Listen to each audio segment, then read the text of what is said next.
welcome back to my channel. In this vlog, you'll be joining me as I read the new Hunger Games book, The Ballad of Songbirds and Snakes by Suzanne Collins. I will also point out that this reading vlog will be spoiler free, so if you have not read this book, it's okay, you can keep on watching. So basically going into this, I'm really excited to see what we get, what more that Suzanne Collins is adding to the world. In this one, we follow President Snow before he was the president. I think he's 18, and he is a mentor for the 10th annual Hunger Games. Similar to the original trilogy, there's a girl tribute from District 12, and yeah, a whole lot of drama, a whole lot of stuff that I'm hoping brings something new to the story. Anyway, this book is hefty.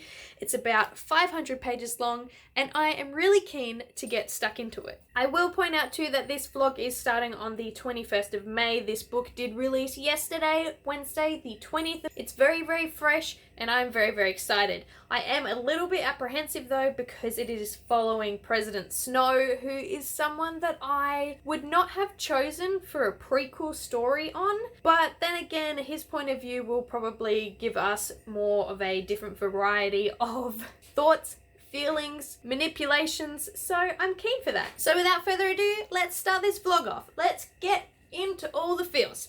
Here we go. Hello. So the lighting is terrible. I'm about to start this, and I am one sentence in, and I've already noticed that it is in past tense and not present tense like I'm pretty sure the original Hunger Games trilogy was. I don't know, but here we go.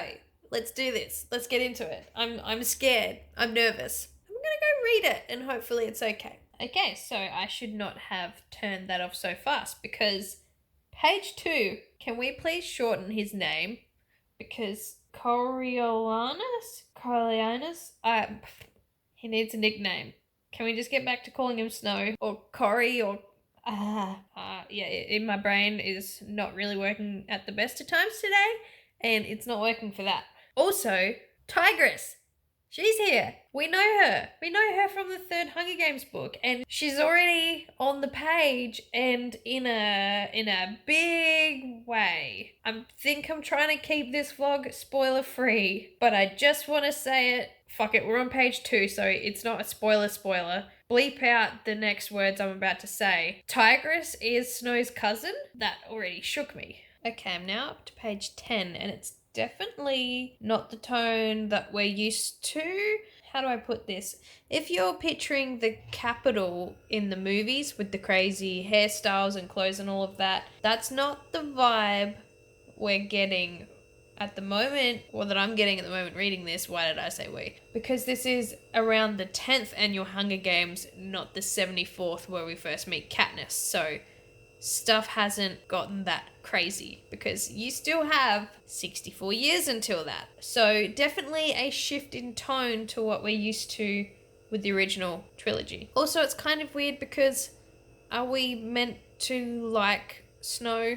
I don't know if I necessarily want to like him. I don't think he's meant to be completely 100% redeemable, but I'm also keen to see how Suzanne Collins goes about it, because this isn't the Hunger Games book that I would have picked when hearing that we were getting a prequel. I would have thought like Haymitch or something closer to them setting up the Hunger Games or something like that, and not the 10th annual Hunger Games. I don't know. It's weird. It's putting us in a different position, which I'm sort of liking because it's challenging, but we shall see. So it's a while later. Little fun story. I've been struggling to read for the last week or so. This month has just been a struggle reading wise, let me tell you. But surprisingly, I'm 92 pages into this already. I have not stopped to go get snacks or rest or anything. I've just been reading this. It's very engaging. It's Suzanne Collins. She knows how to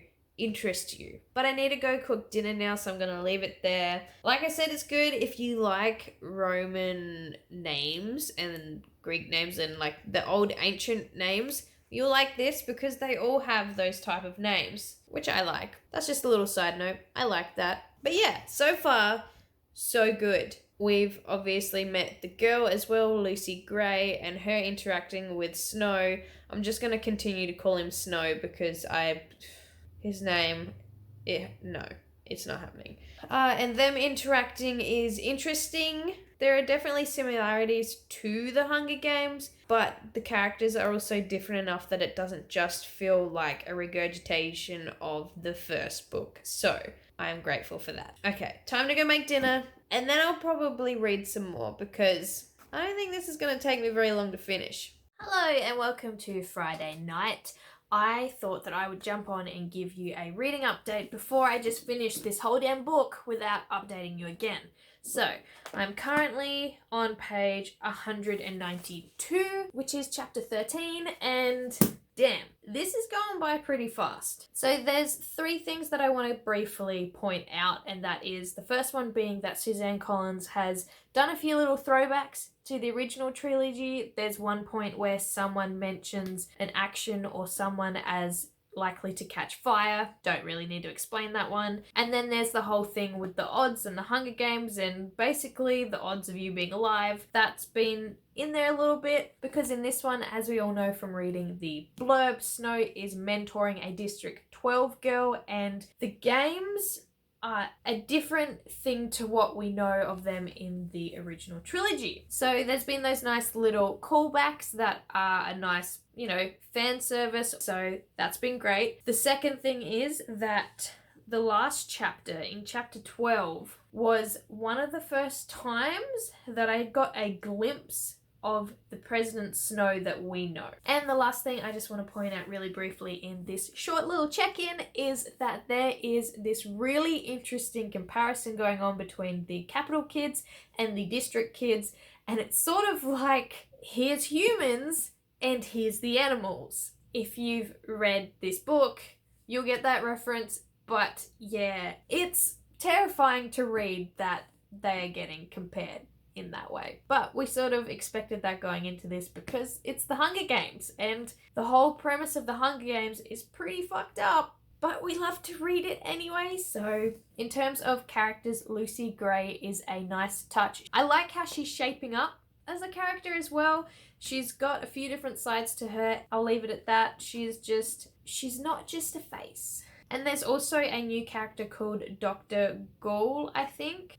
Fucking terrifying. Just terrifying. And lastly, Tigress. I'm loving seeing her backstory fleshed out more and seeing her pop up throughout this one so far. So that's where we're currently looking. Yes, I did read a lot of this today. I don't remember where I finished off last night, but I wouldn't be surprised if I read over 100 pages today. So yeah, I have about an hour left that I can read in for the rest of the night, and I'm gonna go see where that takes me. Fingers crossed, but I think this is helping to get me out of my reading slump. Okay, I'm gonna go read. I will update you tomorrow. Good morning, welcome to Saturday. It's nearly 11 a.m.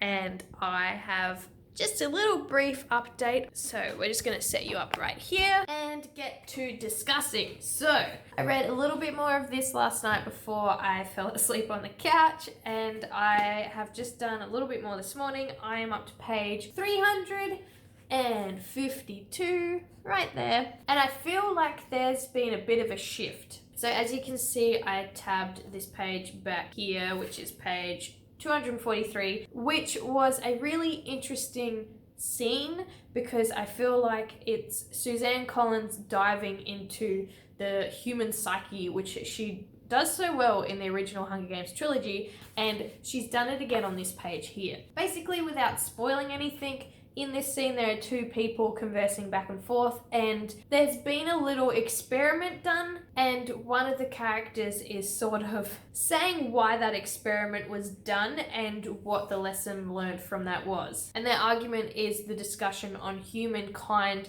in its most rawest form and what we always revert back to, which is chaos. So that was really cool to read that and to see the theme of chaos emerging more. It's a theme that, like I said, has been done throughout the previous 3 books and is becoming more prominent in this one now that they have entered the games. Also this morning I wanted to see what some other people are thinking of this so far, because I am pretty much, I'm nearly halfway, and I don't think this will take me very long to finish, and I also think that so far It's been moving along pretty good, but at the same time, it took a while to get to the games aspect of it. So I wanted to see what other people are thinking. So I tuned into some other YouTubers to see what they were thinking, and it looks like a 50-50. So I'm definitely keen to see what I think of it at the end, like when I finish it. And at the moment, I think I would give this a 4-star, which will be a nice little comparison towards the end of the book to see where I end up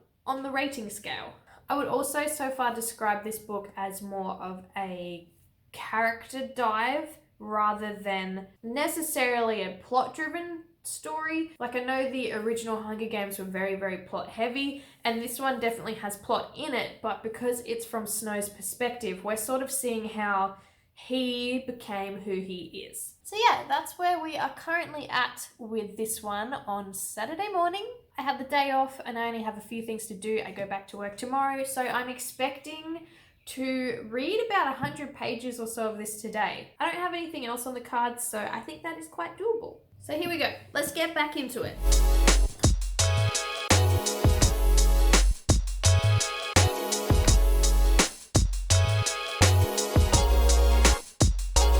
Ooh, okay.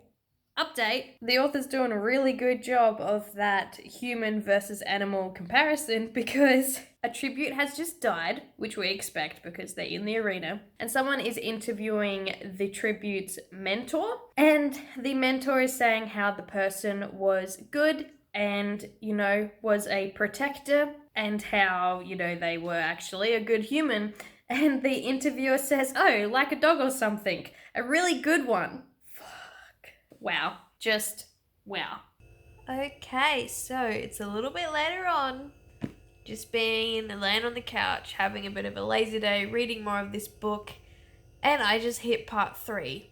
Wow, okay. The pacing definitely lulled a little bit throughout parts of part 2, but then that last page of part 2 just exploded, and now I don't know where we're quite heading, and now I'm not sure quite what to expect. So, that's kind of cool, but also stressful. Like I said, I just hit part 3, which I don't want to tell you the name of. Each part has a particular name because you just need to find that part out for yourself. But anyway, I'm now on page 330. Those last couple of pages were a ride. So it's a few hours later again.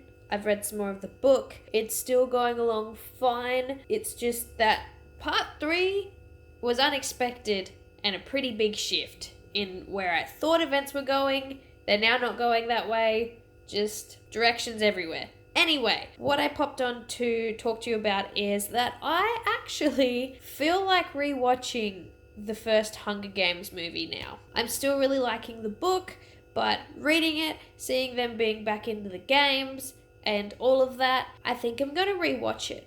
I think I'm going to do it now. So that is what my Saturday night is probably going to look like. Double Hunger Games. Hunger Games just everywhere, because why not? Anyway, happy Saturday night. Look at them all. They're crazy. Happy Hunger Games. There he May is. the odds be ever in your favor.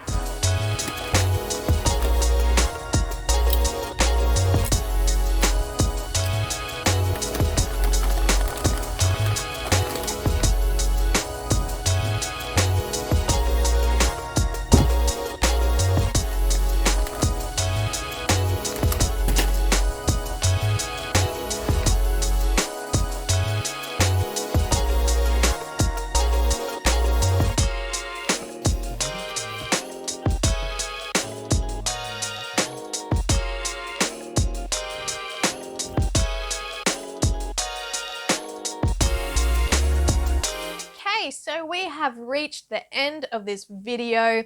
Here it is. I have since finished this. It's about a week later and I've been able to stew and sit in my feelings a little bit, and I've come to a rating. So I think I'm going to give this one a 3.5 stars. I still really enjoyed it, but I do feel that the third part in this could have been condensed a little bit and it would have made the book more snappy. I really enjoyed the first part and the second part, but that third one did just drag on a little bit there. I will be doing a book babble on this one, so I'm not going to go too far into my thoughts and feelings here. I do just want to wrap up this vlog really quick. So I will say that some symbols from the first trilogy definitely showed themselves in this one. We get more of Snow with his roses, we get his poison sort of origins, backstory, we get his thoughts on hope, that comes up a lot in here. We also get a few fan service type things in this, or throwbacks if you will, with odds that come up within the games and life and things like that, as well as a little portion where someone refers to something and Snow says that that will catch fire. So I didn't mind that. I did feel like some of this did read like a fan service though, which I mean, I'm happy for more Hunger Games content, but at the same time, there's only so many times you can go back into the game setting before you overuse it. I think I also noted this at the start, but this is told through third person past tense, whereas the original trilogy, I'm fairly sure, is told through first person, so we're directly through Katniss's point of view, and also in present tense, so it's very quick and snappy, whereas this is the opposite. And I want to say that's done because we're not meant to completely sympathize with Snow and we're not meant to completely change our point of view on him.